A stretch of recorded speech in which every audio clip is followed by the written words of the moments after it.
Go into any fire station in the afternoon and you'll find usually a couple of channels on the TV. Sportsman's channel, fishing, things like that. And the two other channels you might find most common are the court channel or any channel that has an episode of Law and Order on it. And it seems that firefighters are very much interested in the legal system. So understanding and having watched those episodes over and over again, you kind of know how the criminal proceedings work. Criminal proceedings are fairly simple. In other words, somebody commits an act. If that act is determined to be unlawful, then it results in some kind of charge. All right? Then that charge ends up resulting in an arrest. The individual is taken into custody.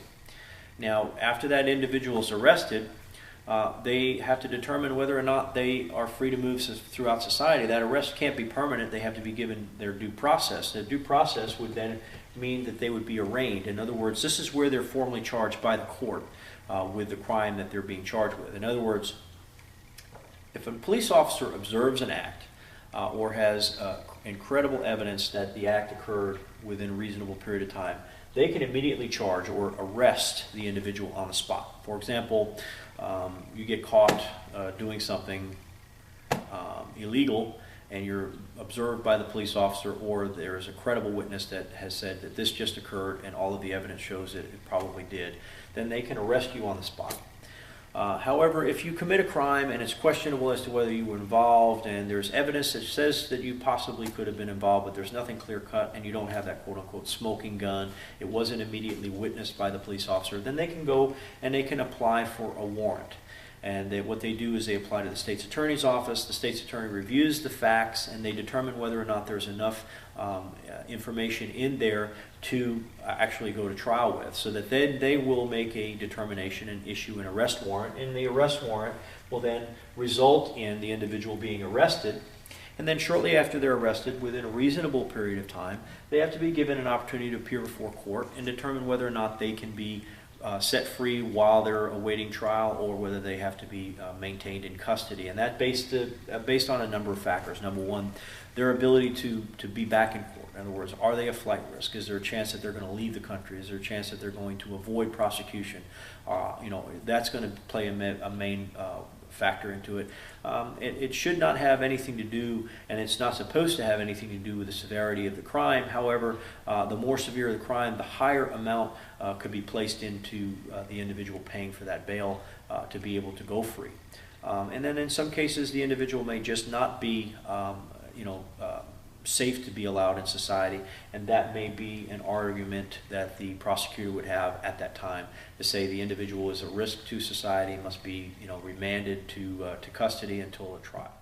Okay, so the individual's been arrested, they've been arraigned. At that arraignment, they will enter a plea, whether it's not guilty or guilty. If it's guilty, then everything is done and they generally will be adjudicated.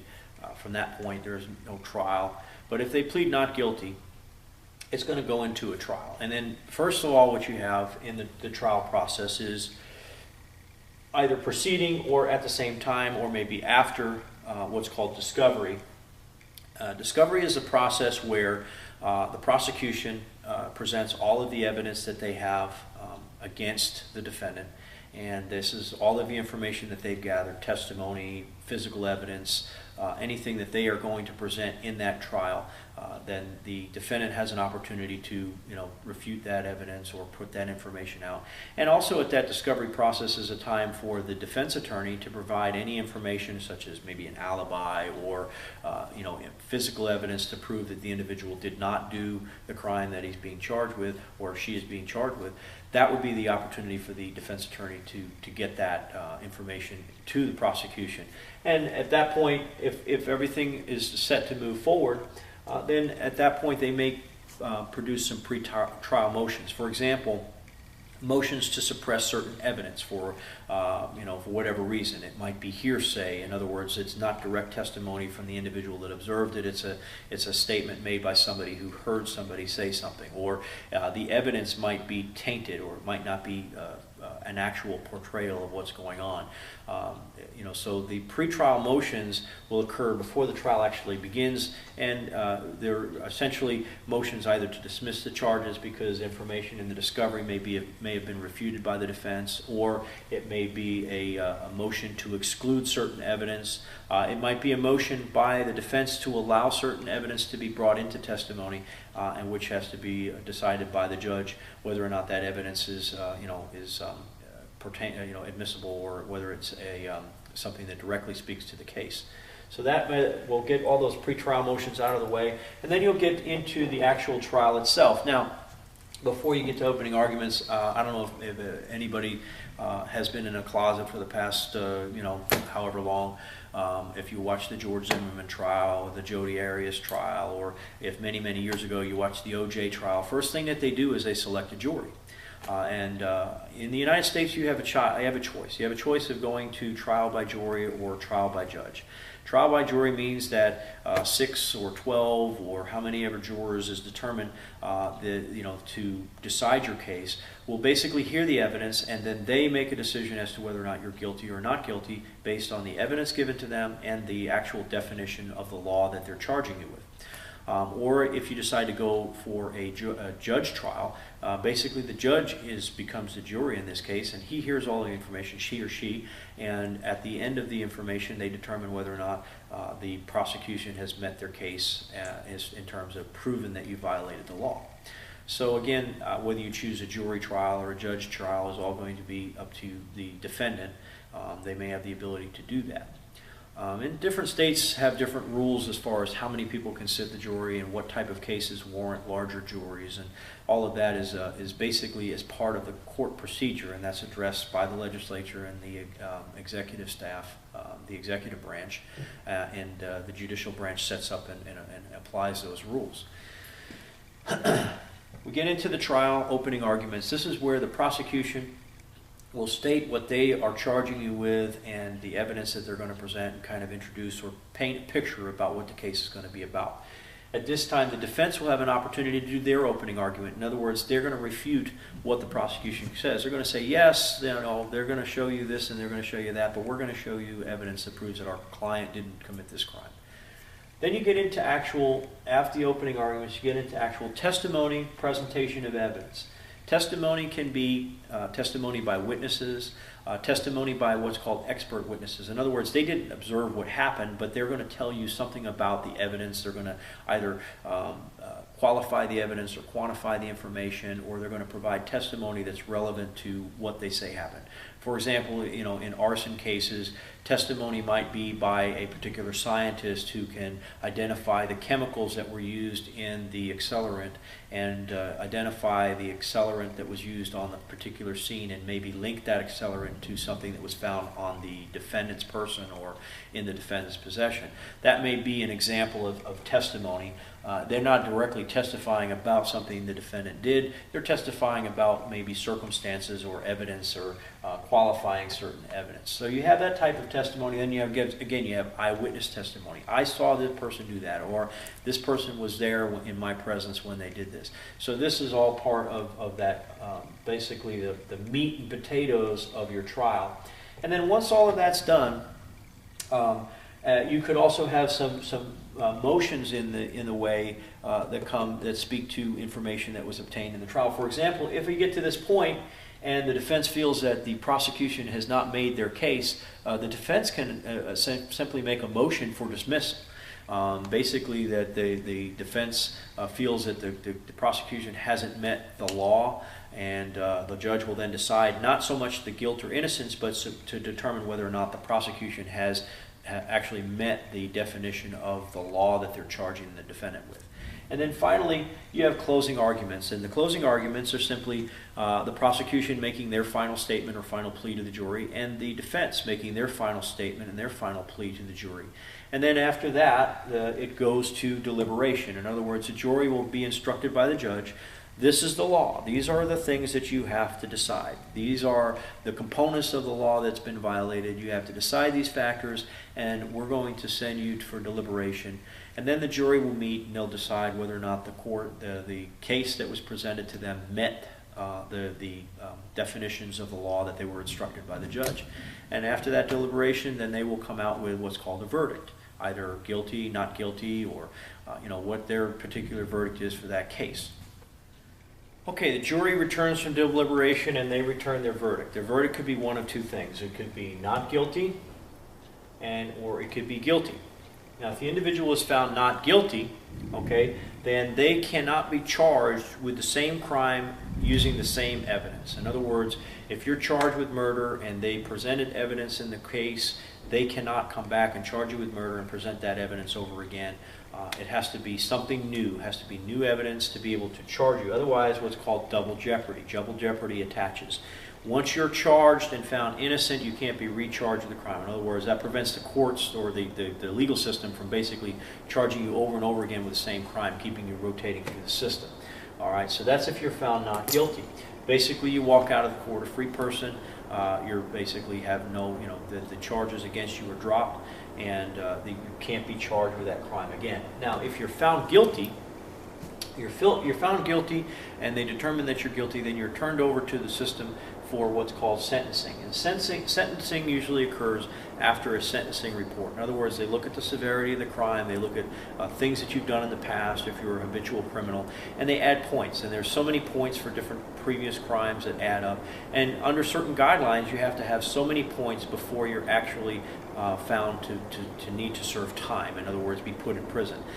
In an alternative to not serving prison, you could be put on probation, you could be put on community service, you could be put on house arrest, you could be put on a number of different ways of serving your term out. So all of that is basically determined in that sentencing report. Then you go to another court proceeding which involves sentencing. Now, the sentencing, depending on whether it's a capital case where you could be sentenced to death, or whether it's just a case where you could be found guilty and put in prison for a long period of time, or whether it's simply just doing probation or other means of serving your sentence.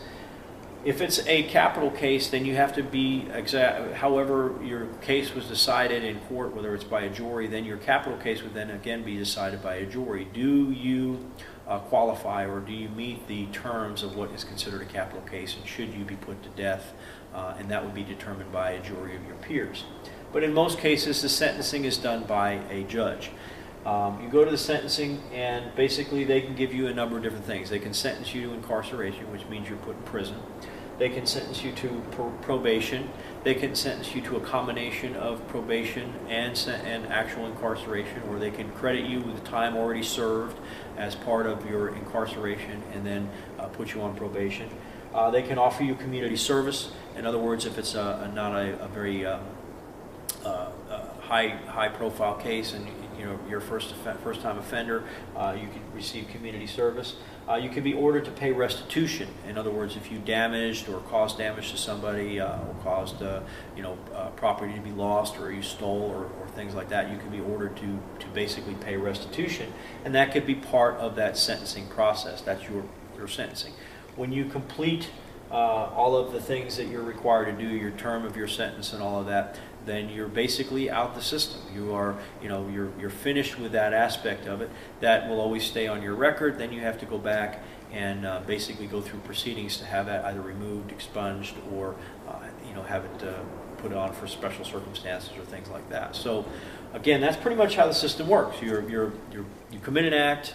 An individual commits an act, an individual is arrested for that, either after a warrant's been issued or they're arrested directly. They go to trial. They have an opportunity to see the evidence presented against them. They can make motions for dismissal.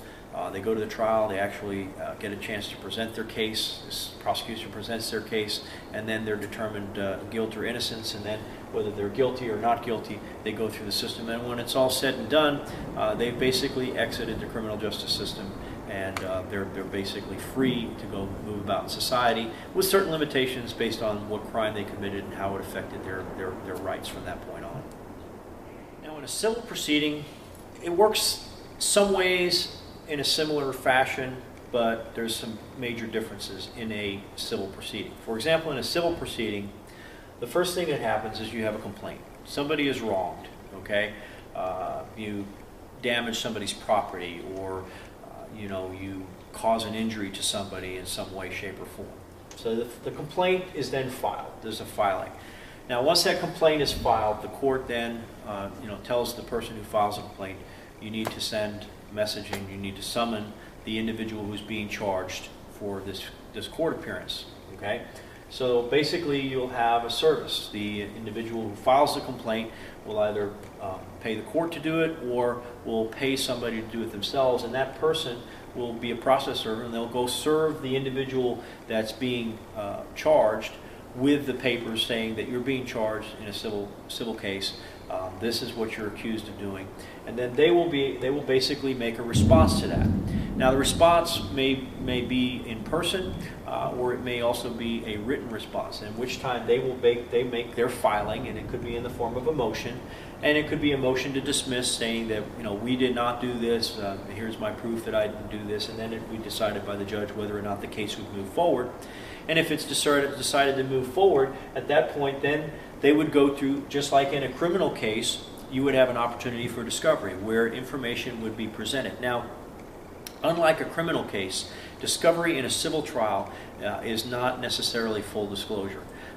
Disclosure of key facts and interesting things that are going to be presented in the case, but there may be some things that are held back depending on whether they're trade secrets or corporate information or personal knowledge or other things that may be presented. So the degree of discovery is not the same with a civil case as it is with a criminal case. So there are definitely some changes to the way that the discovery process is done in a civil case. Then, once it gets past that, you go through a potential where you may have some pretrial motions. For example, based on discovery, the defendant may feel that there is not adequate evidence to show that they committed this, and they may file a pretrial motion for dismissal. However, at that time, if it's determined that there is nothing that they can do, then it moves on to the actual trial itself, at which point it's very similar to a criminal case. You'll have opening testimony, opening arguments, and then you'll have presentation of evidence and testimony by witnesses, whether it's direct eyewitness testimony or whether it's expert witness testimony. And then you get down to the bottom where you'll have your closing arguments. And then once it goes to the jury or the judge, if you elected to go to trial by jury, then essentially the process is the same. They will be instructed by the judge what the law is or what the law speaks to that particular instance, and then they'll have to decide the case based on did the plaintiff meet the information necessary to prove that the defendant committed the crime or committed the infraction or wronged them in that sense. Okay, in civil proceedings, there are two things that can happen. We can get what's called a default judgment, or you can request a summary judgment, or then you get the final judgment, which is the decision of the court after it's gone to trial. Okay, the default judgment simply is an individual is accused of a civil infraction. They are served and they fail to appear or they fail to answer that summons. If they fail to appear or they fail to answer that summons, then the court can enter what's called a default judgment. In other words, they can fine for the plaintiff without even hearing any evidence from the defendant, because basically the defendant didn't show up and did not answer the complaint, so therefore they can enter a default judgment. Now, the same thing, the individual that's being charged, the defendant, can respond to that complaint and say, "Look, Judge, listen, it wasn't me. I was in Madagascar when this happened. There was nowhere near where it could be. I have nothing to do with it. I have proof. Here's my proof." And then he can request a summary judgment, which means that he says that the case is not valid. I want it immediately dismissed based on its merits. And the judge can then enter a summary judgment saying that the case would be dismissed, or that the information is not correct and that it's not a valid case, and therefore you can get the summary judgment there.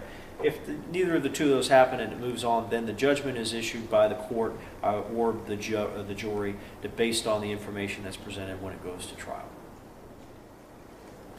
Civil and criminal trials can be very intensive. Some trials have been known to last for several months. A lot of evidence has to be presented, and a lot of information has to be reviewed. And sometimes, to simplify things, the prosecution or the individuals involved in the lawsuit will ask for what's called requests for admissions. In other words, we want to basically establish certain things as fact, and they may not necessarily be clear-cut. So you're asking both sides to sit down and agree that this is what we both agree upon. These are the things that we agree happened, and everything else is what we're going to question, and that'll be what we'll bring up in the case. So those requests for admissions are part of motions that can be filed by both the plaintiff or the defendant, or prosecution or defense, depending if it's criminal or civil. And those essentially establish that this is given. This is we concede that this occurred. We concede that this happened. So we're not going to argue that point. We're not going to use the term alleged. We're going to concede that it occurred. It's how it occurred or why it occurred may be the key point of what we're arguing. So all of those things happen, and that kind of reduces the length of the trial and the necessity to provide evidence to show that this occurred. Another thing that may be used at civil proceedings, and a lot of times in very informal civil proceedings, you'll find that that this type of testimony will be accepted. It's called deposition testimony. In other words, instead of having to bring someone into the courtroom and testify under oath at that particular location at that particular time, what they can do is they can take depositions from people. In other words, they can make a statement in the form of an affidavit, a statement to a sworn officer of the court, stating as to what their relevance to the case is, information that they may need to provide, and that would be in terms serve as their testimony in open court. And in a lot of low-level civil proceedings, you may find that this may be what they use to save time, number one, and to avoid a lengthy trial. Depositions can be used to sort out the evidence in advance and determine whether or not testimony is warranted. And then if during the case it's determined that further elaboration or more information is needed, then based on that deposition, that individual can be called back to court to testify. Instead of having everybody at the court to testify, just those depositions would be read and entered into evidence. Finally, in the first chapter, I gave you a PowerPoint with a number of links, and there's links in there that talk about the different types of evidence, whether it's real evidence, whether it's demonstrative evidence, with circumstantial evidence, the different definitions of evidence. Also talks about the different levels of proof. For example, in a criminal proceeding, we all hear beyond the shadow of a doubt or beyond a reasonable doubt. That's the burden of proof in a criminal proceeding. Whereas in civil proceedings, by fair preponderance of the evidence or overwhelming circumstances to show that the individual committed this or did this act. Those are the differences between the civil and the criminal trial levels or burdens of proof. All of that, you'll find some interesting information in that PowerPoint and links to those.